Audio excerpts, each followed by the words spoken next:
Conviction is brought to you by Three Rings Circus Productions.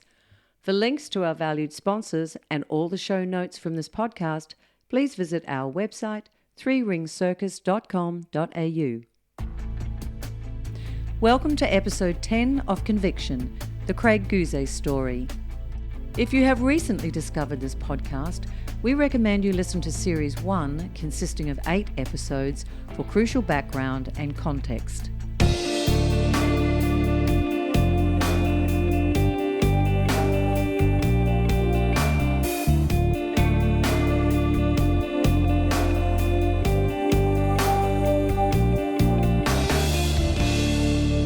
At the conclusion of episode 9, we left Craig as he took his only rest day on his 1,000-kilometre, 16-day ocean paddle.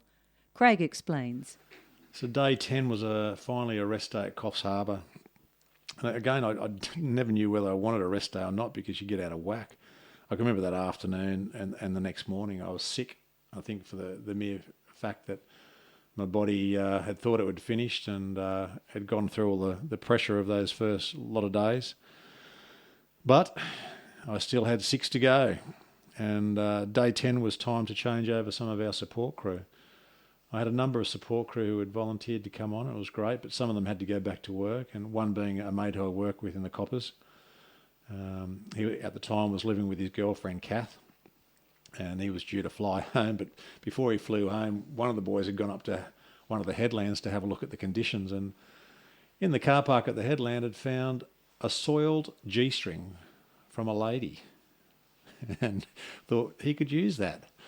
Anyway, so he's come back and we put it in Gary's bag, knowing that Kath, his girlfriend, did everything for him. And when he went home, we knew that Kath would unpack his bag. And unbeknownst to Kath, the soiled G-string was packed in amongst his luggage. So you can imagine the welcome he got when he went home. We were just waiting for the phone call, and sure enough, it came. You bastards! It was well done, and everyone was pretty happy with it. Worked. Getting onto it, though, I suppose the next day, we managed to stay in, I think it was Pelican Beach Resorts. They'd put us up. They'd heard about what we're doing and sponsored us and gave us a beautiful night at their resort, or 2 nights. And I was able to leave directly in front of the resort the next morning. Day 11, Coffs Harbour to Wooleye. As Craig left Coffs Harbour, he was greeted with benign conditions, and as he paddled past the beautiful bush headlands, he reflected on another side of this rugged beauty.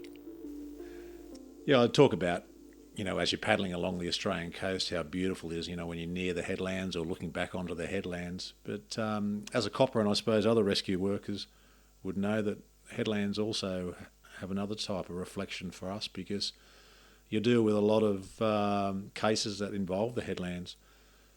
It always takes me back when I'm around a headland to some of those cases, and I can remember being only 19. I joined the cops when I was 17, and I couldn't be in uniform till 19.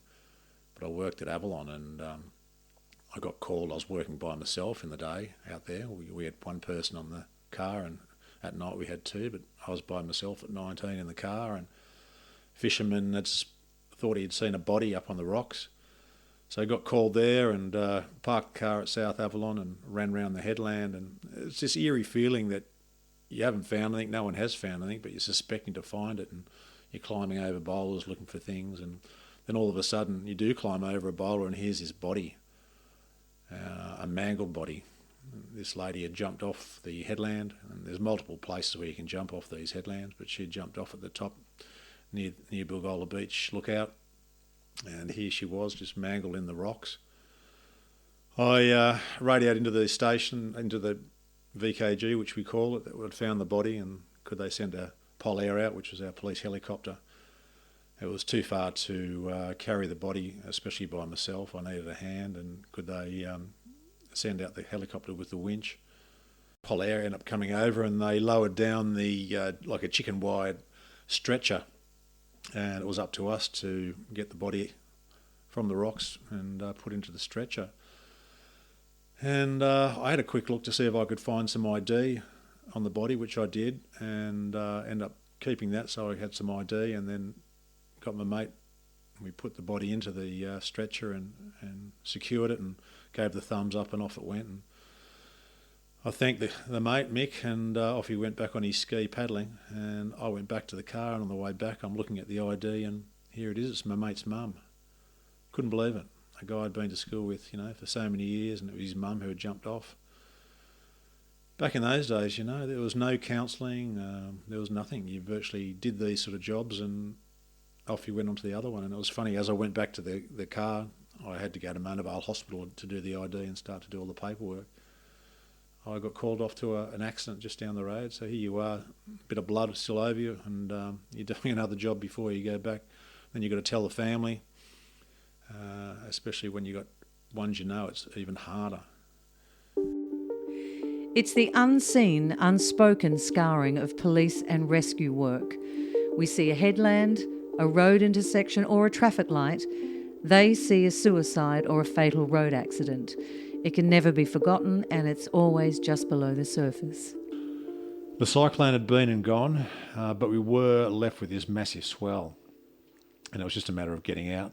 Once I got out, it doesn't worry me how big the swell is. Once you get past the break, any surfer knows, or any person who has been around the ocean enough, once you get out in that deep water, it doesn't really matter. The swells, how big they are, it's fine.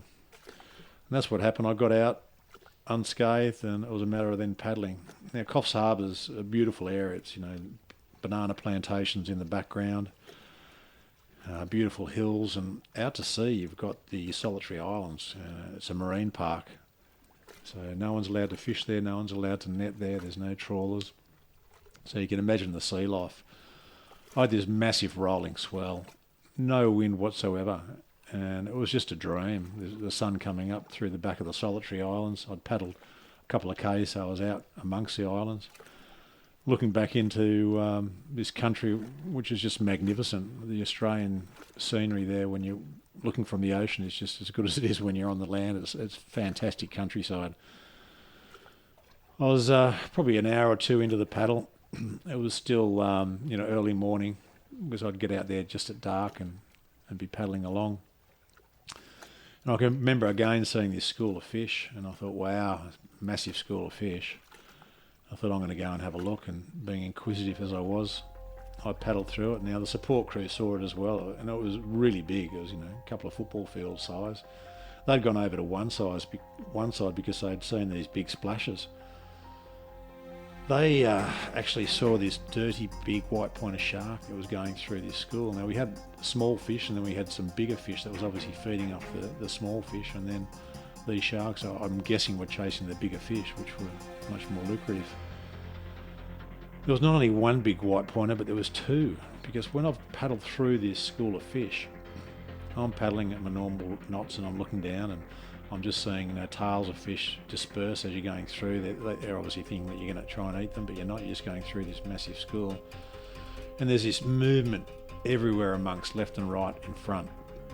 I've got no idea what's behind me because I can't see behind me. And this movement just kept going. It was just so intriguing, saying, you could start to see the fish, and you could start to see the small fish being chewed up, and you could smell it. There's birds dropping into the water, chewing up all these fish that had been half eaten by the bigger fish. And I got to a point where all of a sudden there was nothing. There was no splashing of the fish, but there was still this dark tone under the left side of my ski. And it was this movement of this black tone, and I'm looking down, my eyes are trying to adjust to it, and I've soon realised there's a shark as big as my ski. Now my ski is 17 foot long in the old terms, which is probably 5 and a bit metres. And I couldn't see whether it was the exact same size as my ski, but from where it was sitting, it looked to be about the same size as my ski. I could see the definite lines when you look down to the side. It was probably about a metre under my ski. And obviously the fin was near the surface, but you could definitely see, and it was the most unbelievable movement. It looked like it wasn't even moving, it's gliding. It was a massive shark, and it took me a while to realise, hey, this is a massive, massive creature that could attack you at any moment. It could flick its head up. It could blink on me and knock me off the ski. That's how unstable the ski is. But if it just touched the ski, it'd knock you off.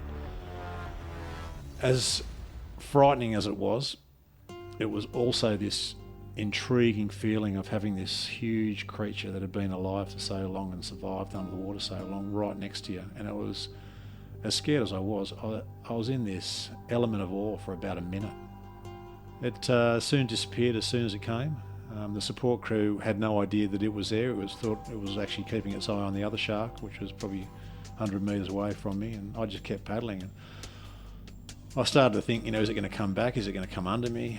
What's it going to do? But it didn't. There was that much fish life and sea life out there. I thought, the chances of me being knocked off is minimal. And that was my attitude. If it did knock me off, I got Buckley's are doing anything anyway. So it was just a matter of keeping on track and paddling along. It stuck with me for the whole morning. I paddled all the way down to a place called Arrawarra, which is another beautiful little beach, and I stopped in there and had a great lunch/morning tea. I remember it being a Sunday because the guys had gone home on a Saturday, and the new crew that had come, which was a lot of Lisa's family, her mother and father and brothers and sisters, had come to join us, and they were all there waiting at Arrawarra, and we were going to have a big Sunday lunch, and my father had actually come along as well for the last part of the trip, which was great. I got on really well with my dad. He was a great bloke and had done everything for me as a kid, so it was fantastic to have him along. Had a great meal in the local hotel for lunch. One of the guys had heard about what we're doing. He gave us an Airbnb or a holiday house for the night right on the beach, which was spectacular. Had a good bed. It was better than sleeping on the floor in a surf club. Day 12, Woolai to Yamba. Headed off that morning, and I was due to go to a little town called Yamba. And for the first time in 12 days, I had a wind behind me. I had a southerly blowing, and I was predicting that it was going to be around a 7 to 8 hour paddle with the nor'easter. I had some paddlers from the Yamba Surf Club who were going to join me, but because I had the southerly, I think I did it in about 4.5 hours. It took me no time at all. It's the difference, with running with the swirl and running with the waves in comparison to bashing yourself into them all day. And I got to Yamba quite early, and unfortunately had to ring up the guys from the surf club and say, sorry, I'm already here. I wasn't going to wait out in the ocean for you. Again, they put in a great do, and the local hotel, they put us in for the night. Day 13, Yamba to Evans Head, 36 kilometres. I went from Yamba to Evans Head, and I think this was the furthest I ever got out off the coast. I got to a point off the coast there because it sort of dips back in again in a place called Shark Bay from memory, which is a military base. But I think I ended up being 10 to 12 k's out to sea for some reason. I don't know if it was just the way I went with the wind or whatever, but I can remember looking back on this particular day, and it was hard to see the beach. We were a long, long way out. I had the Coastal Patrol come out of Evans Head. It was an old guy from Avalon who I knew, who had gone up to Evans Head and joined the Coastal Patrol. He'd heard about what we're doing, so they came out and joined me for the last 5 k's and escorted me into Evans Head.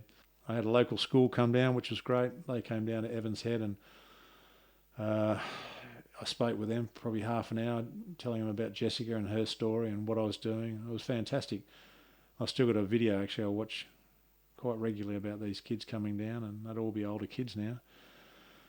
I remember going into Evans Head, and I was pretty stuffed by this stage.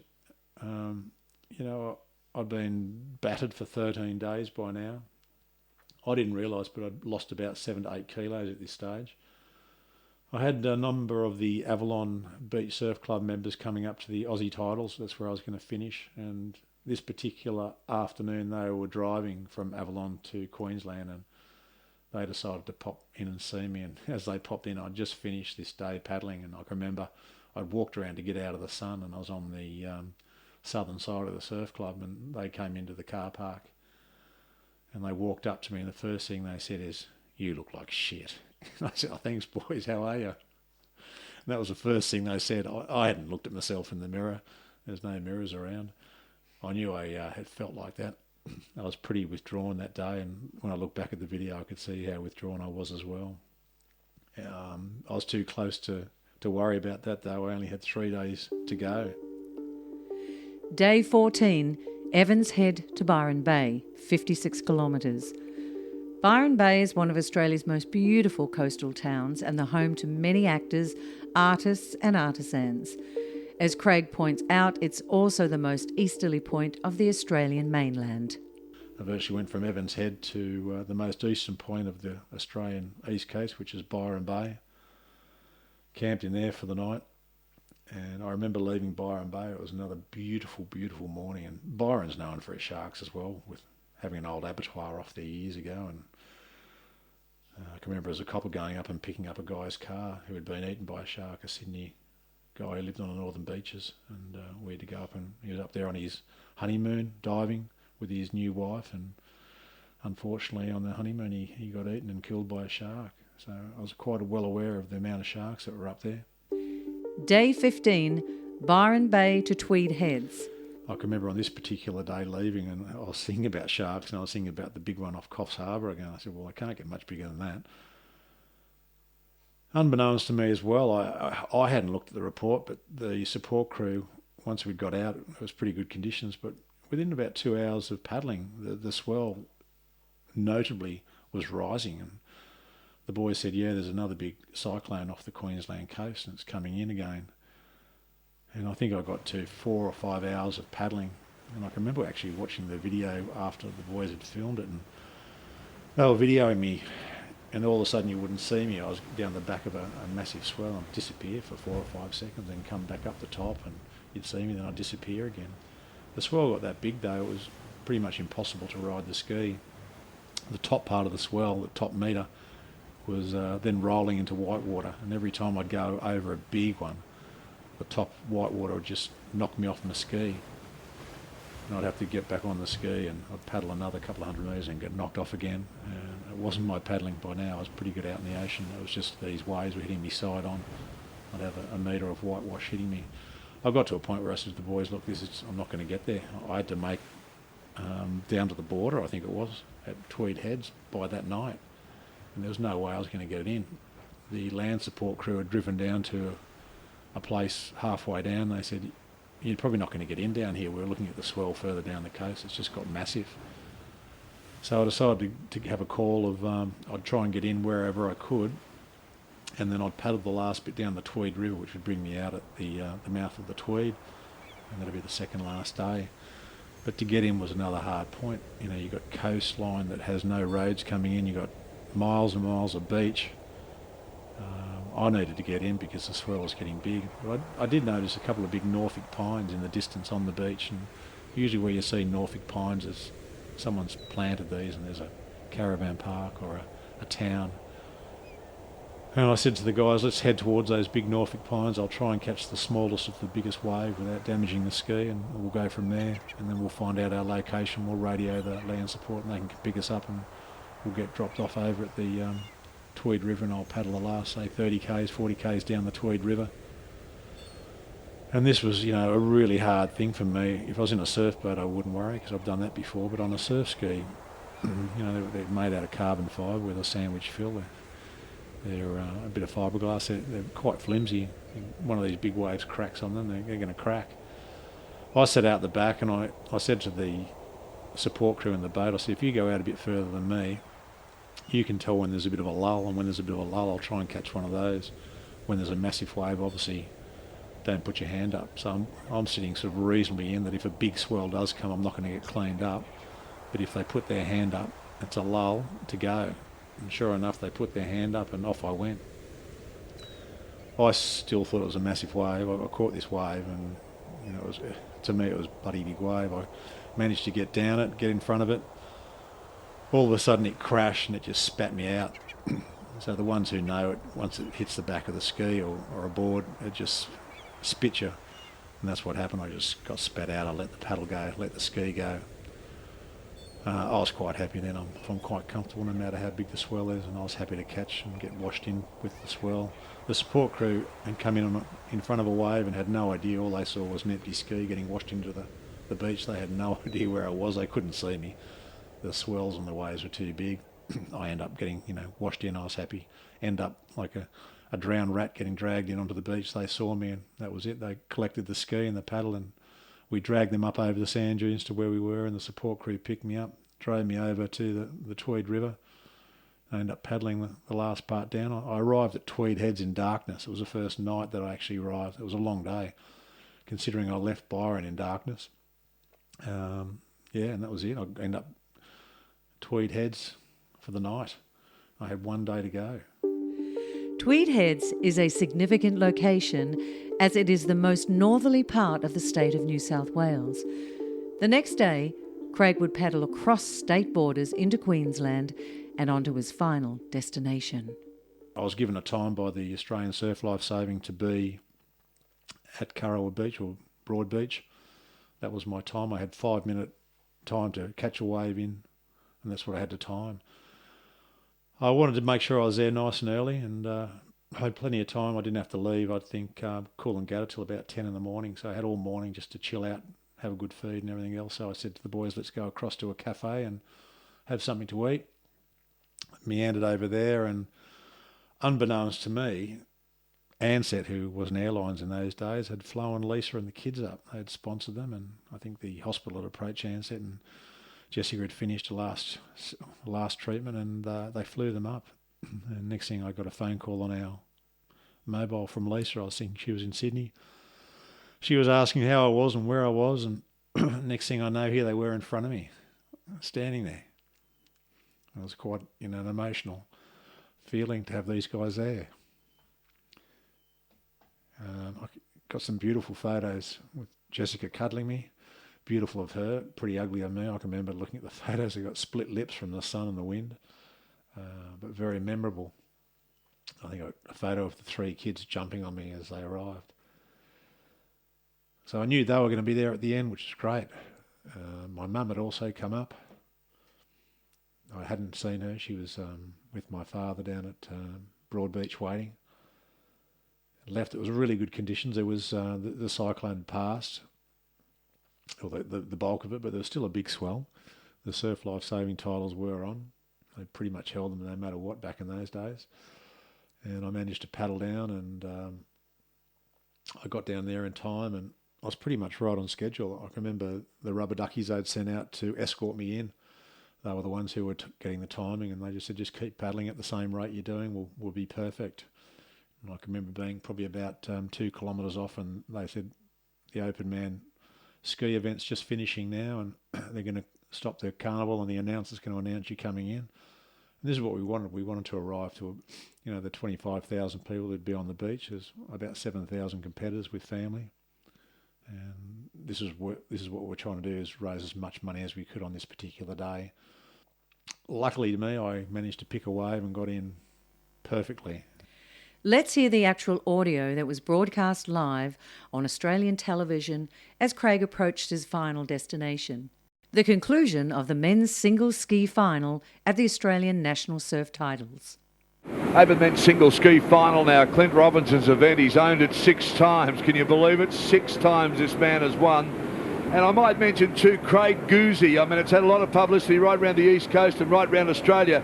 A young lifesaver from Avalon. He paddled here all the way from Avalon in Sydney, and he brought the medal with him. The gold medal was brought up in a little container on his ski. He paddled for cancer, he paddled for the kids, raised in excess of $150,000, and whoever wins this medal, he's brought it all the way from Avalon. What a story. Yes, absolutely fantastic. Now look at this. This is your back market. Took the gold medal out of a little container that was where my drinks usually are on the ski. Ran up the beach and threw a ribbon with the family and my support crew and all the Avalon Surf Club people are waiting, and then walked up and presented the gold medal to Clint Robinson, who was an Olympian, who had won the open arm ski event. And we had Dawn Fraser, another Olympian, presenting him the medal. So yeah, it was a great finish to a huge event, a 16-day marathon that we'd done. We ended up raising over $152,000, which back in those days was a lot of money, and it went a long way. The 16-day, 1,000-kilometre ultra-marathon surf paddle was over. Craig and his team had succeeded in raising over $150,000, which would be $500,000 in today's currency. Even 22 years later, as Craig reflects on this achievement, you can hear the exhaustion, satisfaction, but above all, inward reflection that this experience has left him with. And we had an amazing night that night with the whole support crew and the kids. And it was a great way to wrap up this event. Went back and the money kept rolling in. It was very fortunate then to be able to hand over the week later this massive cheque to all the charities that we'd done. People always say, about your marathon, what's the most satisfying thing about, doing what you did? And that was the most satisfying, was actually giving the money and knowing where it was going to, after being recipients ourselves of certain things that had been donated to the hospital or donated to different charities that helped us along the way. You've got to remember that a lot of these things that you get given aren't by the government, and you shouldn't expect it by the government. You bring children into this world as your children, and you've got to do whatever you can to do what you can for them. And sometimes it's not just for them, it's for others as well. And I think you've got to be respectful of the fact that probably the greatest gift that you can give someone is to a person you don't know. That's one thing I learned from especially this marathon. In the next episode of Conviction, Jessica settles back into normal school and home life, while Craig returns to Project Gaimea, and they are introduced to their next targets, Richard Harry Harris and Glenn Flack, two long-time associates of the notorious Arthur Neddy Smith.